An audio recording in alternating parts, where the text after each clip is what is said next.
Hello. হ্যাঁ সোহানা, বলছিলাম যে আমি 10 মিনিটের ভিতরে বাসায় ঢুকবো, তুমি খাবারটা একটু গরম করো। রাত কটা বাজে দেখছো? রাত 11:30 বাজে। আচ্ছা, তুমি কি প্রত্যেকদিন এই রাত করেই আসবে?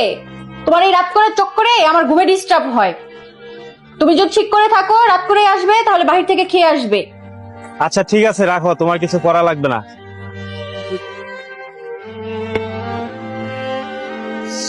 বৌমা, হ্যাঁ মা, বলুন।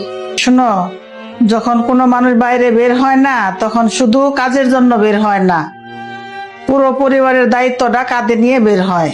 সে পুরো পরিবারের মুখে দুমুঠো ভাত তুলে দেওয়ার জন্যই বের হয়। দুবেলার রান্না করা অনেক সহজ, কিন্তু দুবেলার খাবার জোগাড় করা অনেক কঠিন।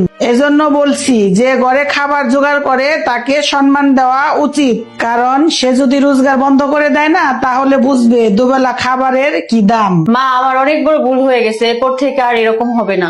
ঠিক আছে, যাও, চলে আসবে, ওর খাবারগুলো গরম করো। ঠিক আছে মা।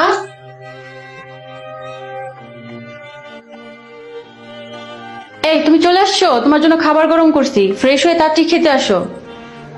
আমাকে মাফ করে দাও, আমার একটু ঘুমের চক্করে তোমার সাথে খারাপ ব্যবহার করছি।